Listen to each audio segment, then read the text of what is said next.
Senador Raúl Elenes, muchísimas gracias por haber aceptado nuestra entrevista y nos da muchísimo gusto porque además usted fue comisionado de pesca, de la CONAPESCA,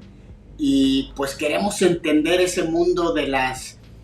pesquerías, este sector, qué tan importante es para nuestro país, senador. Realmente bueno, antes que nada, muchas gracias por la invitación a esta entrevista. Honrado por tener esta oportunidad de conversar contigo, con toda tu audiencia, que es amplia y es muy importante tener contacto con ellos. Pues mira, la actividad pesquera en México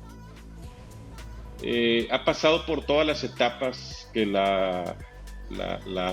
el imaginario colectivo ha podido percibir. En general se sigue sosteniendo que México es un gran país con un gran potencial pesquero, y no se requiere mucha imaginación, simplemente ver los más de 11,000 kilómetros de litorales. Es un país rodeado de mar prácticamente, muy extensos los litorales. Sin embargo, en ese imaginario colectivo pues se han generado diferentes ideas, quizá no muy aterrizadas o no muy ancladas a la realidad. Yo era uno de ellos, debo confesarlo, hace no mucho tiempo. Tenía esa visión romántica de que pues, los mares mexicanos eran muy poco explotados y que se requería de políticas públicas que incentivaran y generaran y aprovecharan todo ese potencial. La realidad es que sí es cierto, tenemos una gran extensión de litorales, pero también tenemos una gran cantidad de aguas interiores, de lagos, lagunas, presas, represas, pero también es cierto que la diversidad biológica es muy amplia. Es decir, no es la misma población pesquera o la población de especies que existe en el mar de Cortés, por ejemplo, que la parte interna, vamos a decir, de la península de Baja California, y es muy distinta a la del otro extremo de la península de Baja California, la parte del Pacífico. Hay una población pesquera distinta, pero igual muy distinta a la que está en el sureste hasta Chiapas, o cruzando el continente, o sea, en la parte del Golfo de México, también muy distinta a la que se tiene en la península de Yucatán, en el Caribe, el Mar Caribe, o la que se tiene en la frontera de Tamaulipas con Estados Unidos. Es muy diversa, y es decir, no tiene definitivamente ni las mismas características, ni tampoco el mismo potencial de explotación comercial. Vamos a hablar hablando de la actividad pesquera como una explotación comercial, como una actividad económica, pero cada una tiene y merece una atención específica. Eso es en cuanto a la productividad o a la disponibilidad de recursos pesqueros en todo el país. Por otro lado, están las necesidades o la gran oportunidad en materia de salud, en materia de alimentación, que si bien es cierto, nuestro país forma parte de América del Norte y tiene como socios comerciales a dos grandes potencias económicas, y México ha crecido mucho en el rubro económico, sí seguimos teniendo los mismos retos que algunos países de Centroamérica o de Sudamérica en materia de salud, y en general estamos muy bendecidos por el tema de la naturaleza, pero a la hora de aplicar políticas públicas para garantizar que todo el potencial de bienestar que tiene nuestro medio ambiente privilegiado que tenemos se vea en acciones o en un estilo de vida de bienestar de parte de los mexicanos. Ahí donde está la gran brecha, y lo vemos muy claramente en cuanto incluso la balanza comercial se sigue exportando lo mejor que da nuestro país, también obviamente lo mejor que dan nuestros mares, y seguimos importando pues lo no tan mejor que nos ofrece el resto de las economías para alimentar a los mexicanos. Entonces, esa es una de las paradojas que tenemos como país, pero definitivamente la actividad pesquera es una actividad muy preponderante. Desde el punto de vista económico es modesta relativamente porque eh, eh, aporta menos del 1% del Producto Interno Bruto, pero de la perspectiva de salud o de la salud alimentaria es la gran estrella, es el sector que puede generar mejores estados de bienestar en la población por la calidad de la composición biológica de los alimentos que pueden surgir de esa fuente, tanto los mares como los lagos, lagunas, o incluso ahora la acuacultura o la maricultura. Oiga, senador, y usted en tribuna recientemente habló de uno de los grandes problemas, ahorita vamos a hablar de un tratado que se firmó, pero uno de los grandes problemas en el sector pesquero es que hay un volumen de pesca ilegal muy grande. Usted mencionó casi 40% de toda esta pesca que nos acaba de mencionar, pues viene de manera ilegal. A qué se debe ese fenómeno, vamos a decirlo así, con qué está alineado? Y pues después ahorita platicamos de las acciones que podemos hacer para reducir esto.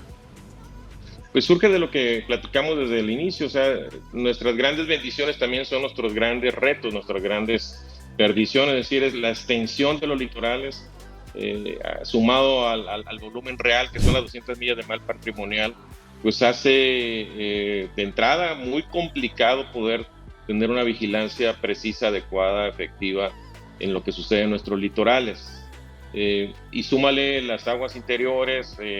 las aguas continentales, es un gran reto para cualquier país, ya no solamente en materia de inspección o de vigilar qué hacen nuestros pescadores, sino en materia de seguridad nacional, de seguridad marítima.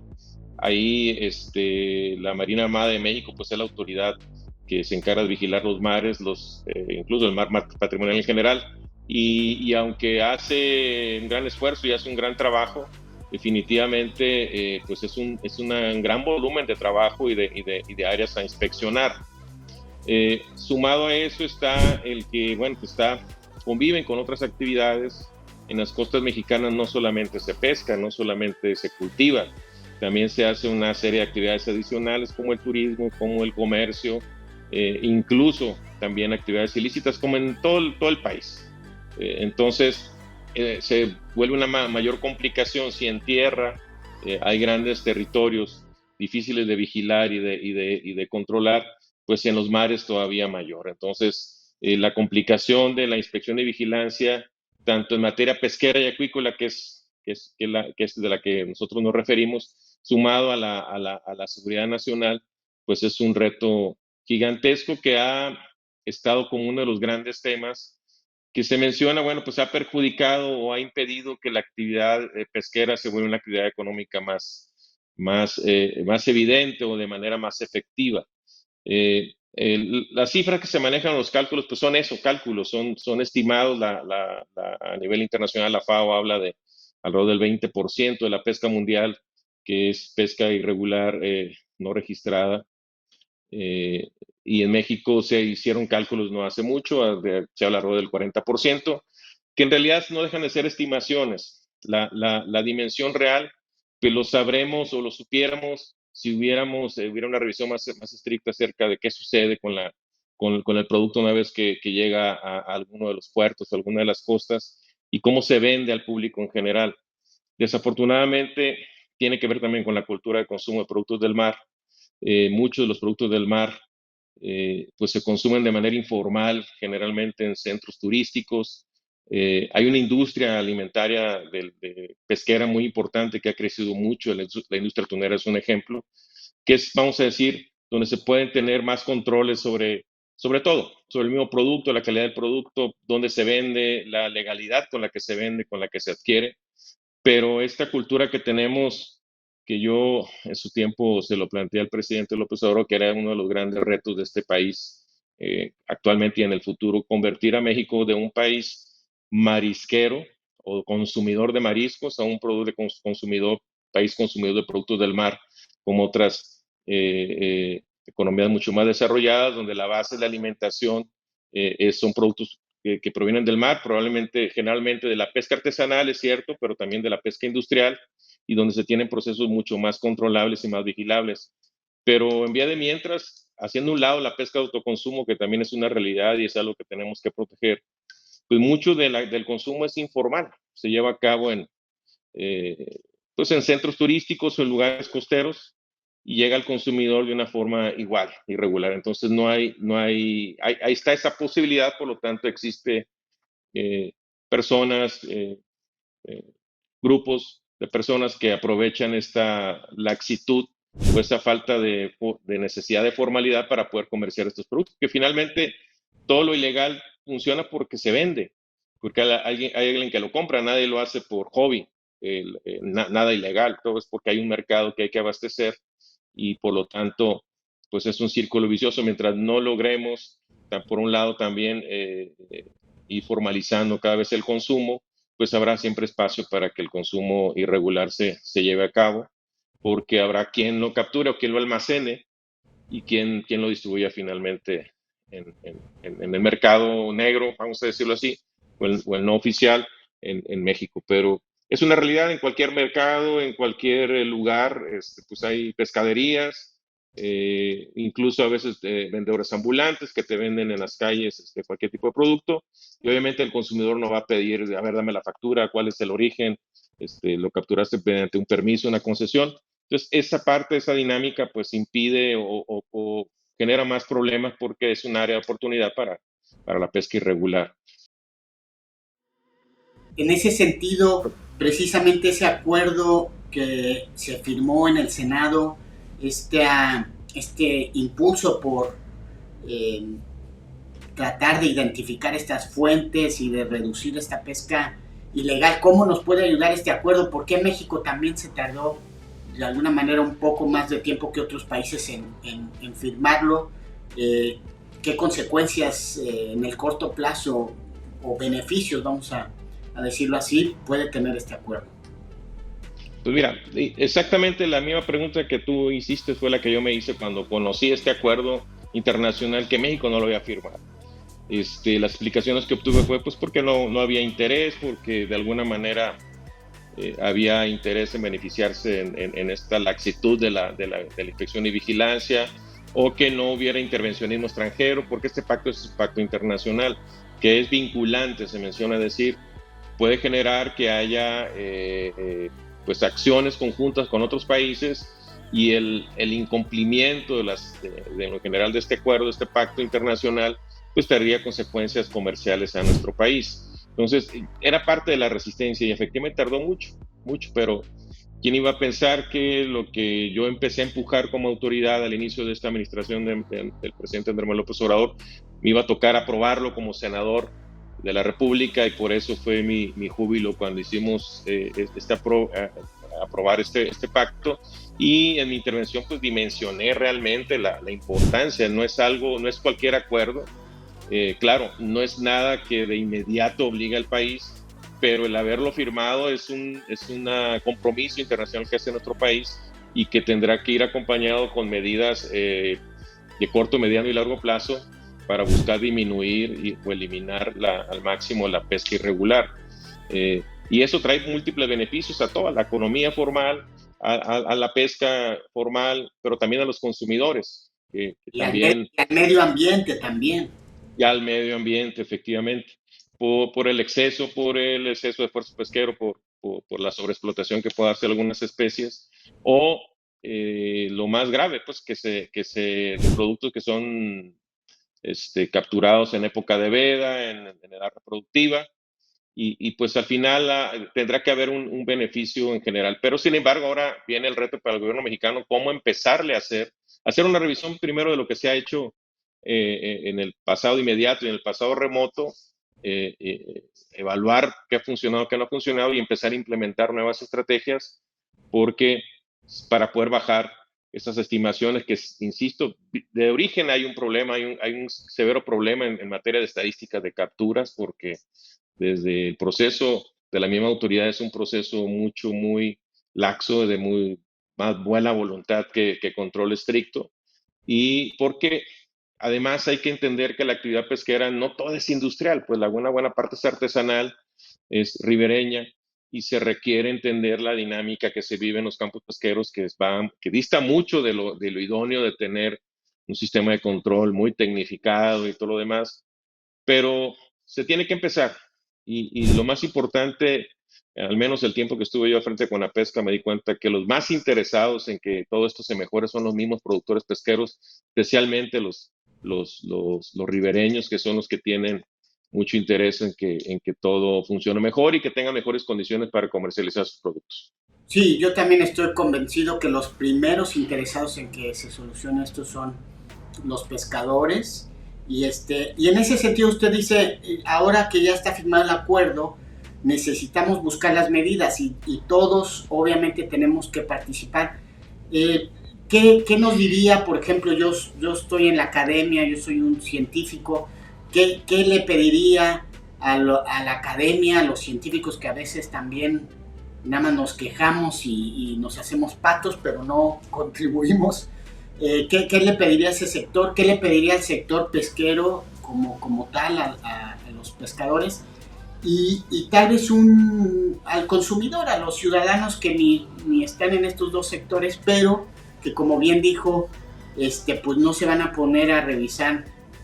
facturas o de dónde vinieron, pero qué pudiera ser una audiencia mayor para que estas medidas, una vez que ya esté el acuerdo, pueda funcionar mejor. Pues mira, el problema de la diferentes problemas de actividad pesquera pues es multifactorial. Empieza desde la investigación misma, por ejemplo, el instituto o la institución que se encarga de saber exactamente qué tenemos y hasta dónde podemos capturarlo es correcto, que es el Instituto Nacional de la Pesca, que acabamos recientemente de cambiar la denominación, por cierto, ahora sería el INIPIS, Instituto Mexicano de Investigación, IMIPAS, Instituto Mexicano de Investigación Pesquera y Acuícola Sustentable, para enfocar a que el instituto se encargue, como lo que la ley misma lo establece, como la gran institución concentradora o generadora de la investigación científica en cuanto a los recursos naturales en materia pesquera y acuícola. Desde ahí, la ley misma establece algunos mecanismos, como que era, por ejemplo, una especie de asociación de todos los institutos de investigación pesquera, que no se hace en la realidad, lo hace los investigadores que tiene el INAPESCA, pero, por ejemplo, de ello nunca entendí por qué no tomaban en cuenta al CIFNOR, a los otros institutos de investigación, al Museo de la Ballena, etcétera, que tienen mucho que aportar, incluso para la toma de decisiones, porque al final de cuentas la intención de esta investigación que es aplicada es para tomar decisiones en materia gubernamental, es decir, saber qué hacer, cuándo emitir más o menos permisos o tomar decisiones de manera correcta en función a la investigación que genere este brazo de la ciencia que tiene la autoridad mexicana. Pero además está además de eso, eh, la inspección de vigilancia es importante, pero es casi al final de la cadena, ¿no? Está también el tema de, pues, el sistema de emisión de permisos y concesiones en México, o lo que le llaman el ordenamiento pesquero. Definir quién, cómo, cuándo y dónde y hasta cuándo puede tener permiso para hacer una actividad pesquera o acuícola. El sistema que se había estado usando antes o que sigue vigente, pues tiene muchos defectos, porque le dejan al arbitrio de la autoridad o de los funcionarios en turno el definir quién sí y quién no, y hasta dónde, y a veces con excesos, la gran mayoría de las veces con excesos o con injusticias, cancelando la posibilidad a muchos pescadores que lo necesitan o que lo hacen de muchos años, y propiciando también esas grandes contradicciones que decíamos que en la realidad pesquera mexicana hay pescadores sin permisos y permisos sin pescadores. O sea, y eso genera pues otra industria adicional que es el aprovechamiento del que tiene el papelito. Y el que tiene el papelito pues puede hacer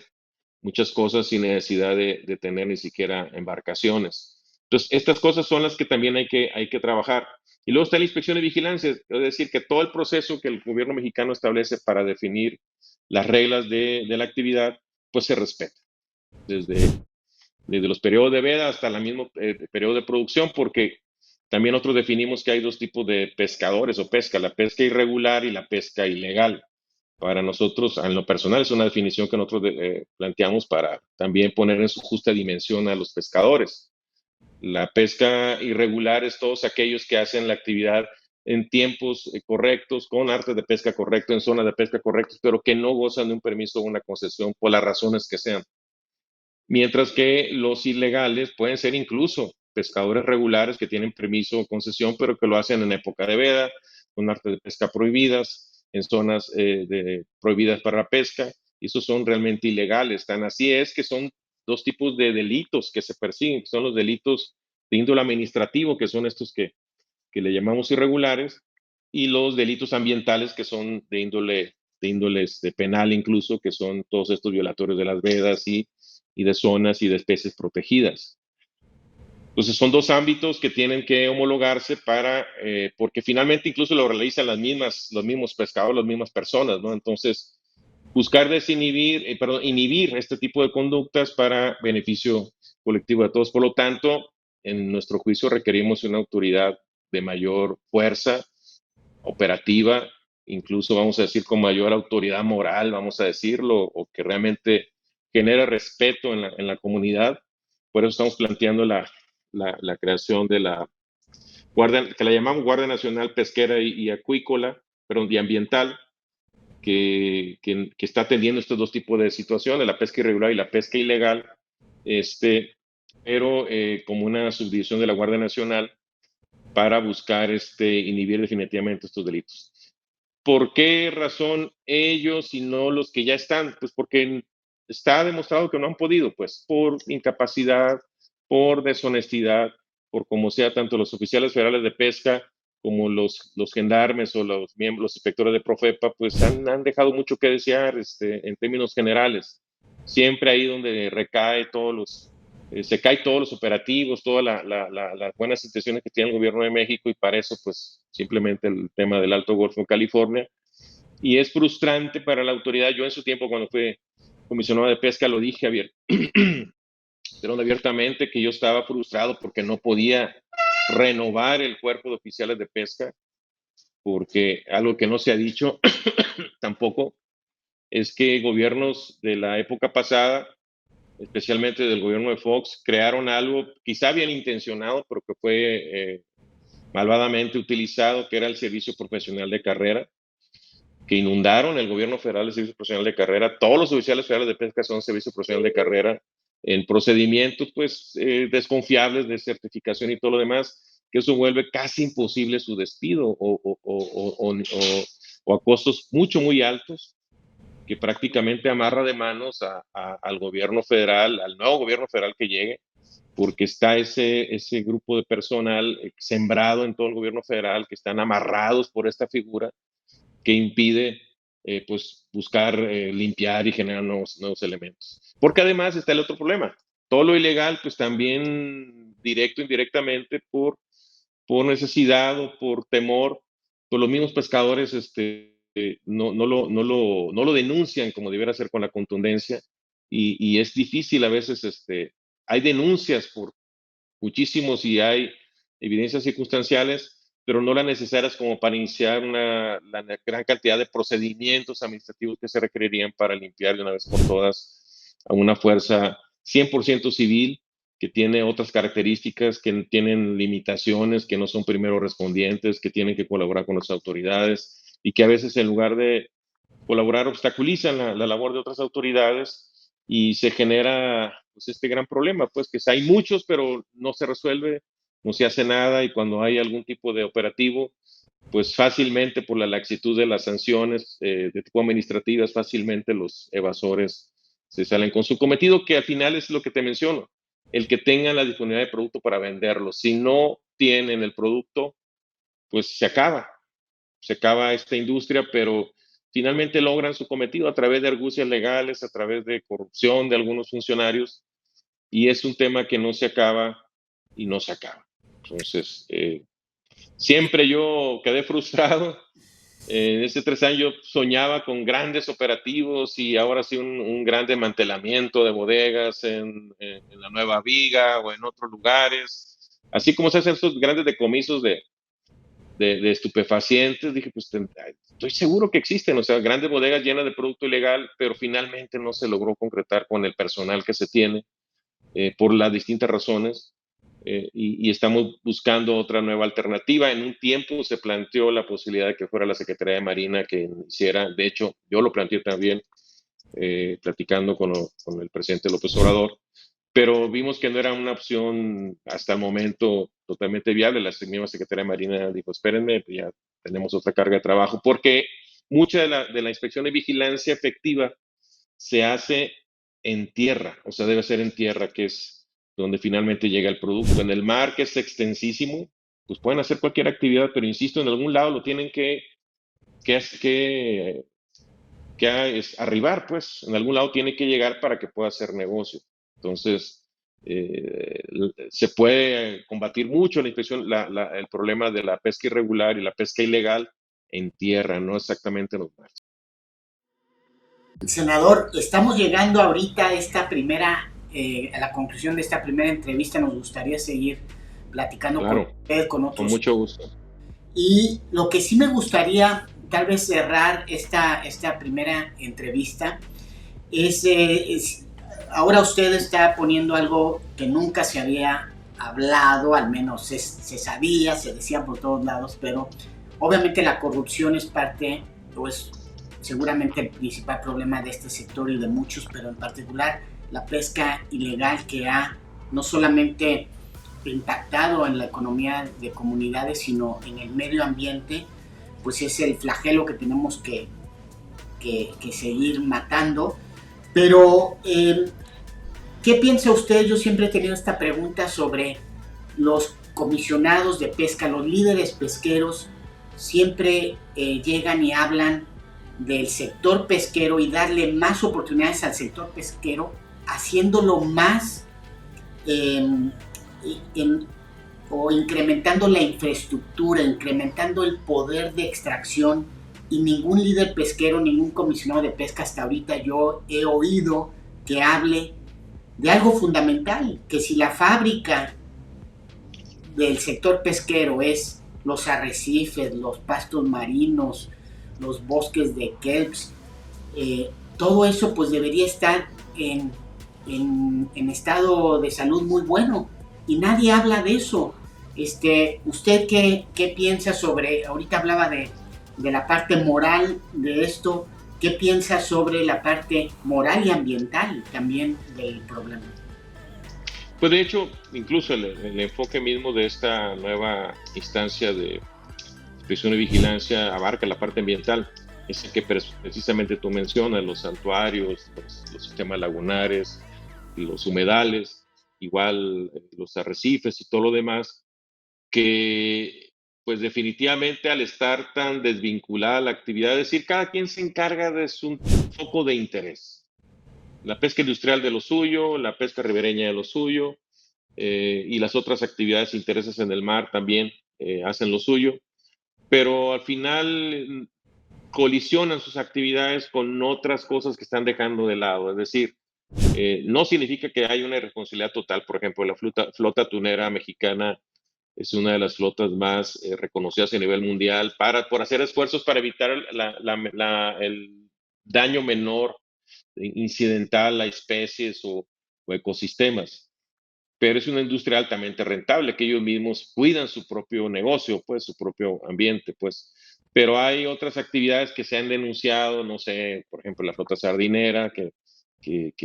también por intereses pues se ha medio desorientado. También la industria no tiene la culpa de que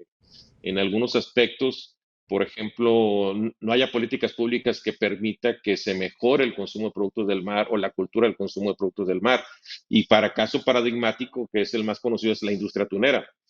Como tú quizá lo sabes, después de sufrir un embargo muy radical y muy nocivo de parte del gobierno norteamericano por intereses económicos hacia la tuna, la industria tunera mexicana tuvo que voltear al mercado mexicano que no existía, y el 100% ahorita de la producción atunera nacional es para consumo nacional. Y incluso es deficitaria, no se dan abasto, solamente producen el 70% y hay un 30% que tienen que importar de atún aleta amarilla del resto del mundo para poder abastecer simplemente el mercado nacional. Lo mismo pudiera pasar o debiera pasar con la industria de la sardinera, por ejemplo. Pero la industria sardinera, una buena parte de su actividad descansa en la producción de harina de pescado, y no de producto para alimento humano, sino para alimento animal y lo demás. Y en el tema de la harina, pues obviamente no es exclusivamente desechos de las sardinas, sino que pueden o introducir cualquier otro tipo de especie. Entonces, ese tipo vamos a decir, de desviaciones del mercado, Distorsión de mercado. genera también distorsiones de mercado, generan con problemas donde no lo sabía, pues. Entonces, sí tiene que haber como que un golpe en la mesa en algún momento de parte del gobierno mexicano para poner, junto con el sector pesquero, obviamente, y el sector académico y todo lo demás, con mucha creatividad y con muchas ganas de hacer cosas, pues cambiar un poco las reglas del juego para mejorar esto. Hablaba del sistema de permisos y pensiones, un sistema de permisos y concesiones. Es un sistema muy viejo, demasiado viejo. Habría que revisar cómo le hacen los otros países para poder pues buscar que de manera ordenada los mexicanos exploten sus recursos. Hay permisos de zona, por ejemplo, en otros países, quizá los sepas, donde un grupo de productores que son de pesca múltiple dice, esta zona del mar te está concesionada y todo lo que encuentres ahí dentro de lo sustentable lo puedes aprovechar. Pero no es así, están los camaroneros, están los sardineros y la pesca ribereña y la pesca deportiva eh, y los anchoveteros y lo que sea, y coinciden y comparten zonas de pesca y súmale las áreas naturales protegidas, súmale, es una mezcolanza que termina generando el mismo gobierno mexicano por el desorden indirecto, pues que se propicien cosas que no debieran suceder, pues. Áreas naturales protegidas, pues son áreas naturales protegidas en cierto con nivel, en cierto contexto, qué tipo de actividades se pueden realizar ahí o no, de bajo impacto ambiental y cuáles sí, y cuáles definitivamente ni de cerca, pues. Pero todo eso, igual, súmale otra crisis que se avecina, que ya está encima, que es la crisis de población pesquera por el daño irreversible a los humedales mexicanos, que ni siquiera tiene que ver con los pescadores. Ellos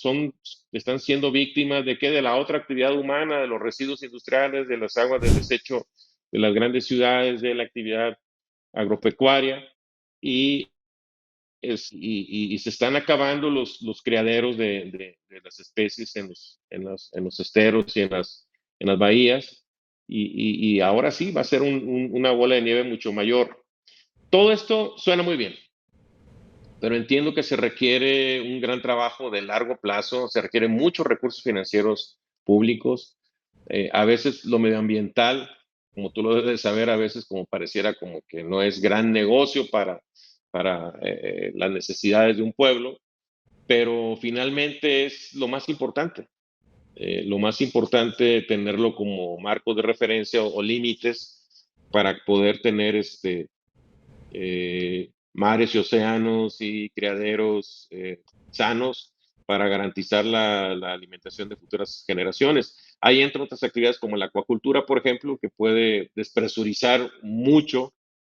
el tema de hacer actividades en mares abiertos y de alguna manera en los límites, en los linderos de la protección al ambiente, pero también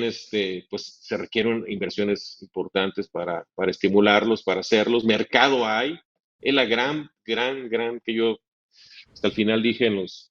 los reuniones que tenemos con el sector pesquero. La gran noticia es que hay mercado mexicano sano. En casi todos los productos del mar somos deficitarios. Importamos mucha tilapia, importamos camarón, importamos todo eso. Significa que el mercado solo nos da para poder hacer industrias rentables y espantar un poquito estas fantasías del asunto exportador. Todo el mundo quiere exportar. Llegamos a los extremos incluso de propiciar y crear, no sé, pesquerías de cosas que ni siquiera consumimos en México, no sé, el pepino de mar, cosas que no tienen mercado en el país. Claro, se puede exportar, es parte de la economía, pero el espantar un poquito ese gran sueño de todo aquel que se quiere dedicar a la actividad pesquera pensando en el mercado internacional, en la exportación, cuando el mercado nacional es lo suficientemente importante, ha crecido su capacidad adquisitiva, eso hay que decirlo, en eso sí ha tenido, y muchas cosas más, el presidente López Obrador en